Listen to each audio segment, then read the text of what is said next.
एक पल के लिए अपनी आंखें बंद कीजिए। कल्पना कीजिए कि आप रात में आसमान देख रहे हैं। आपको एक तारा दिखाई देता है। वह तारा शायद 1000 प्रकाश वर्ष दूर है। इसका मतलब है कि जो रोशनी आपकी आंखों तक पहुंची है, उसने 1000 साल पहले उस तारे से अपनी यात्रा शुरू की थी। आप उस तारे का वर्तमान नहीं, बल्कि उसका 1000 साल पुराना अतीत देख रहे हैं। आप एक ब्रह्मांडीय भूत को देख रहे हैं। यह भी हो सकता है कि वह तारा आज मौजूद ही न हो। हो सकता है वह 500 साल पहले ही एक सुपरनोवा में फट चुका हो, लेकिन उसका वह प्रकाश जो उसके मरने से पहले चला था, वह आज आपकी आंखों तक पहुंचा है। आपको एक ऐसी कहानी सुना रहा है जो हो सकता है कि अब खत्म हो चुकी है। तो आप जो देख रहे हैं वह अतीत है, लेकिन अब उस रोशनी के कण, उस फोटोन के बारे में सोचिए जो 1000 साल चलकर आपकी आंख की पुतली से टकराया। अगर आप उस फोटोन से पूछें कि उसे यह यात्रा पूरी करने में कितना समय लगा, तो उसका जवाब क्या होगा? 1000 साल? 500 साल? नहीं, उसका जवाब होगा 0, एक पल भी नहीं। यह ब्रह्मांड का सबसे बड़ा विरोधाभास है। हमारे लिए जो यात्रा 1000 साल लंबी थी, उस रोशनी के दूत के लिए वह पलक झपकते ही पूरी हो गई। यह सिर्फ जानकारी नहीं है, यह एक एहसास है, एक अनुभव है। इन एपिसोड्स को मैंने इसी मकसद से बनाया है ताकि आप और मैं, हम सब मिलकर इस अदृश्य साम्राज्य के रहस्यों में खो जाएं और दिन भर की थकान के बाद एक सुकून की नींद सो जाएं।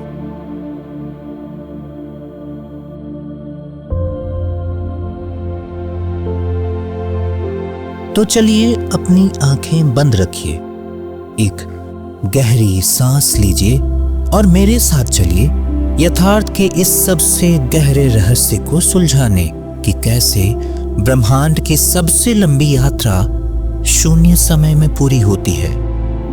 समय, हम इसे एक सीधी अटूट नदी की तरह महसूस करते हैं जो सबके लिए एक ही गति से बहती है। हमें लगता है कि हमारा अभी ही पूरे ब्रह्मांड का अभी है, लेकिन 1905 में अल्बर्ट आइंस्टीन नाम के वैज्ञानिक ने इस विचार को हमेशा के लिए बदल दिया। उन्होंने हमें स्पेशल रिलेटिविटी का सिद्धांत दिया। यह सिद्धांत 2 स्तंभों पर खड़ा है। पहला, कि भौतिकी के नियम हर किसी के लिए समान है, और दूसरा कि प्रकाश की गति हमेशा स्थिर रहती है, चाहे आप कितनी भी तेजी से चल रहे हों। यह दूसरा बिंदु, यही है वह चाबी जो यथार्थ के ताले को खोलती है। कल्पना कीजिए कि आप एक कार में हैं जो प्रकाश की गति के 90% गति पर चल रही है और आप अपनी हेडलाइट्स चालू करते हैं। आपको क्या लगता है रोशनी कितनी तेजी से निकलेगी? साधारण सोच है कि आपकी गति प्लस रोशनी की गति। नहीं, आइंस्टीन ने कहा कि वह रोशनी अभी भी प्रकाश की सामान्य गति से ही निकलेगी। यह कैसे हो सकता है? यह तभी हो सकता है जब आपके और सड़क पर खड़े एक व्यक्ति के लिए यथार्थ ही अलग हो। आइंस्टीन ने महसूस किया कि स्थान और समय दो अलग अलग चीजें नहीं हैं, वे एक दूसरे से बुने हुए हैं, एक 4 आयामी 4 डायमेंशनल ताने बाने में, जिसे स्पेस टाइम कहते हैं। यह एक कार की तरह है जिसके पास सीमित ईंधन है, जिसे आप स्थान और समय के बीच बांट सकते हैं। जब आप एक कुर्सी पर चुपचाप बैठे होते हैं तो आप स्थान में शून्य गति से चल रहे होते हैं, इसलिए आप अपना सारा ईंधन समय में यात्रा करने पर खर्च कर रहे होते हैं। आप समय में अधिकतम गति से भविष्य की ओर बढ़ रहे होते हैं। लेकिन जैसे ही आप स्थान में चलना शुरू करते हैं, आप अपना कुछ ईंधन समय की यात्रा से निकालकर स्थान की यात्रा में लगा देते हैं। आप स्थान में जितनी तेजी से यात्रा करते हैं, समय में उतनी ही धीमी गति से यात्रा करते हैं। या इसके उलट, आप स्थान में जितनी धीमी गति से यात्रा करते हैं, आप समय में उतनी ही तेज गति से यात्रा करते हैं। यह सिर्फ एक थ्योरी नहीं है, यह एक साबित हो चुका तथ्य है। हमारे जीपीएस सैटेलाइट्स जो पृथ्वी का तेजी से चक्कर लगा रहे हैं, लगभग 14,000 किलोमीटर प्रति घंटा की रफ्तार से, उनकी घड़ियां पृथ्वी पर मौजूद घड़ियों की तुलना में धीमी चलती हैं। हर दिन वे पृथ्वी की घड़ियों से 7 माइक्रोसेकंड पीछे हो जाती हैं। यह वक्त बहुत कम लगता है, लेकिन अगर हम इस अंतर को ठीक न करें तो जीपीएस सिस्टम हर दिन 10 किलोमीटर तक गलत रास्ता दिखाने लगेगा। हमारी पूरी आधुनिक दुनिया समय के इस धीमे होने के सिद्धांत पर टिकी है। एक और अद्भुत सबूत है म्यूऑन नाम के कण। ये कण हमारे वायुमंडल के ऊपरी हिस्से में बनते हैं और प्रकाश की गति के 99.9% पर पृथ्वी की ओर आते हैं।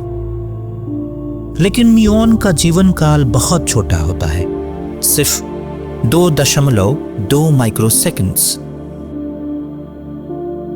इतने कम समय में उन्हें सिर्फ 660 मीटर की यात्रा करनी चाहिए और पृथ्वी की सतह तक पहुंचने से बहुत पहले ही नष्ट हो जाना चाहिए। लेकिन हम उन्हें यहां अपने पैरों के नीचे जमीन पर डिटेक्ट करते हैं। वे यहां कैसे पहुंचे? जवाब है समय का धीमा होना। क्योंकि वे इतनी तेजी से यात्रा कर रहे हैं कि उनकी आंतरिक घड़ी हमारे मुकाबले 30 गुना धीमी हो जाती है। उनके 2.2 माइक्रोसेकंड्स हमारे लिए 60 माइक्रोसेकंड से ज्यादा होते हैं। यह अतिरिक्त समय उन्हें पृथ्वी की सतह तक पहुंचने के लिए पर्याप्त है। यह विज्ञान कथा नहीं है, यह ब्रह्मांड का ताना बाना है। तो क्या होता है जब आप तेज और तेज और तेज जाते हैं? क्या होता है जब आप 99.99% प्रकाश की गति पर पहुंचते हैं? आपका समय पृथ्वी की तुलना में हजारों गुना धीमा हो जाता है। तो क्या होता है जब आप ब्रह्मांड की अंतिम गति सीमा को छू लेते हैं, प्रकाश की गति को? जब आप प्रकाश की गति तक पहुंचते हैं तो समय के साथ एक अद्भुत घटना घटती है। समय धीमा नहीं होता, समय रुक जाता है। उस फोटॉन के लिए जो 1000 साल पहले उस तारे से चला था, उसकी आंतरिक घड़ी कभी हिली ही नहीं। उसके लिए समय का अस्तित्व ही नहीं है। वह समय के महासागर में एक धारा नहीं है। वह उस महासागर की जमी हुई सतह पर सिर्फ फिसल रहा है। जिस पल वह उस तारे से पैदा हुआ और जिस पल वह आपकी आंख में समाया, उसके लिए वे दोनों घटनाएं एक ही पल में घटीं। उसके लिए कोई यात्रा थी ही नहीं, सिर्फ जन्म और मृत्यु एक ही क्षण में। कल्पना कीजिए बिग बैंग से निकला पहला फोटॉन, जो आज 13.8 अरब साल बाद ब्रह्मांड के किनारे तक पहुंचा है। हमारे लिए उसने 13.8 अरब साल की यात्रा की है। लेकिन उस फोटॉन के लिए समय शून्य। ब्रह्मांड का पूरा इतिहास, तारों का बनना, आकाश गंगाओं का टकराना, जीवन का उभरना, यह सब उसके लिए एक पल में हो गया। वह ब्रह्मांड के जन्म और उसकी मृत्यु को एक ही क्षण में देखता है। लेकिन यह रहस्य का सिर्फ आधा हिस्सा है। आइंस्टीन ने हमें एक और अद्भुत बात बताई। जैसे गति समय को धीमा करती है, वैसी ही गति दूरी को भी सिकोड़ देती है। इसे लेंथ कॉन्ट्रैक्शन कहते हैं। आप जितनी तेजी से यात्रा करते हैं, आपके यात्रा की दिशा में ब्रह्मांड उतना ही सिकुड़ जाता है। कल्पना कीजिए कि आप एक हाईवे पर हैं जिसकी लंबाई 100 किलोमीटर है। अगर आप बहुत धीमी गति से चल रहे हैं तो यह 100 किलोमीटर है। लेकिन अगर आप प्रकाश की गति के 90% पर यात्रा करते हैं तो आपके लिए वह हाईवे सिर्फ 44 किलोमीटर लंबा रह जाएगा। अगर आप 99.9% गति पर जाएं तो यह सिर्फ 4.5 किलोमीटर का रह जाएगा। तो उस फोटॉन का क्या होता है जो प्रकाश की गति से यात्रा कर रहा है? उसके लिए समय शून्य हो जाता है और दूरी भी शून्य हो जाती है।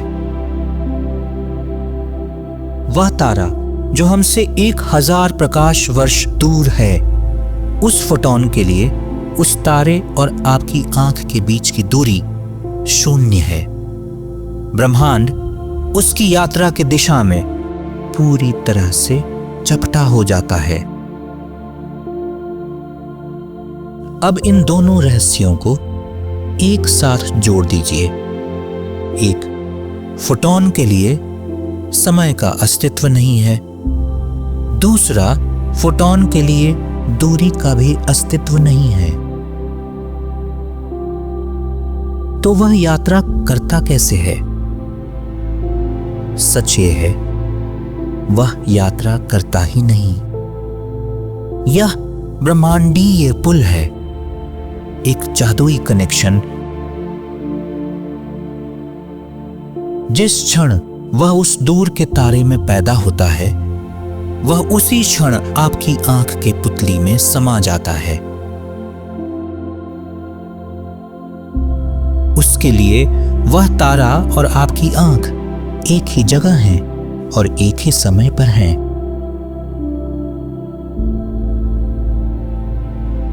यह ऐसा है जैसे आप कमरे के एक कोने से दूसरे कोने तक फर्श पर चले बिना बस एक पल में पहुंच जाएं।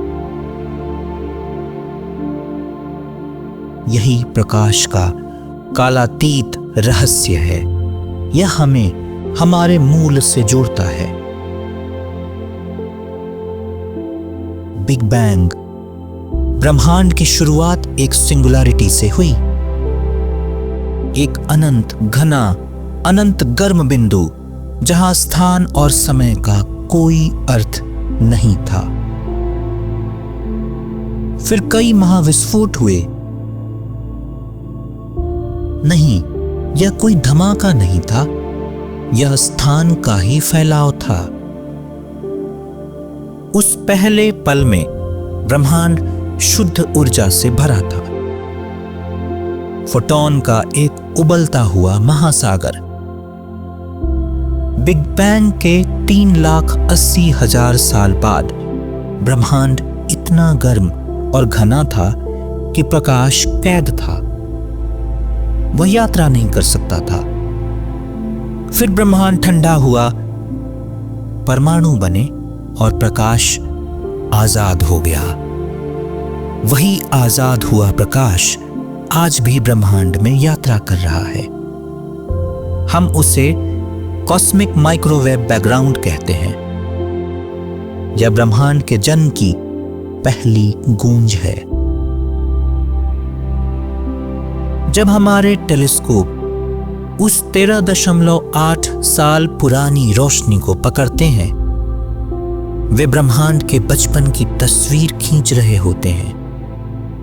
और वह फोटॉन, वह 13.8 अरब साल से यात्रा कर रहा है, लेकिन उसके लिए उसने शून्य समय लिया और दूरी वो भी शून्य। वह फोटॉन हमारे अतीत और हमारे वर्तमान के बीच का सबसे शुद्ध, सबसे तात्कालिक संबंध है। वह हमें याद दिलाता है कि ब्रह्मांड समय और स्थान का ऐसा जटिल ताना बाना है जिसे हमारी मानवीय समझ अभी अभी खोलना शुरू कर रही है। तो आज की यह यात्रा हमें कहां ले आई? हमने जाना कि समय एक भ्रम है, दूरी एक भ्रम है और प्रकाश वह जादुई दूत है जो इन दोनों भ्रमों से परे है। वह एक ही पल में ब्रह्मांड के एक छोर से दूसरे छोर तक, अतीत से वर्तमान तक जुड़ा हुआ है। लेकिन यह सब जानने के बाद एक सवाल और भी गहरा हो जाता है। हमने यह तो जान लिया कि प्रकाश कैसे यात्रा करता है, लेकिन प्रकाश है क्या? क्या वह कण है या क्या वह एक लहर है? सच यह है कि वह दोनों है और वह दोनों ही नहीं है। यह कैसे हो सकता है? यह क्वांटम मैकेनिक्स का रहस्य है। एक ऐसी दुनिया जहां एक चीज एक ही समय में दो जगहों पर हो सकती है, जहां सब कुछ सिर्फ संभावनाओं का एक धुंधला बादल है, जब तक कि आप उसे देख नहीं लेते। इस सवाल का जवाब हमारी अगली यात्रा का पड़ाव होगा। अगर इस यात्रा ने आपके दिल को छुआ है, अगर इन रहस्यों ने आपकी जिज्ञासा को जगाया है, तो कृपया इस प्रयास को अपना समर्थन दें। इसे लाइक करें, अपने दोस्तों के साथ शेयर करें और सब्सक्राइब करें। आपका छोटा सा समर्थन मुझे इस शोर भरी दुनिया में शांति और आश्चर्य के ऐसे छोटे छोटे द्वीप बनाने के लिए बहुत प्रेरणा देता है। अब इस गहरे सवाल के साथ अपने मन को शांत होने दें। ब्रह्मांड की इस विशालता में खुद को सुरक्षित महसूस करें और सुकून की नींद में सो जाएं। शुभ रात्रि।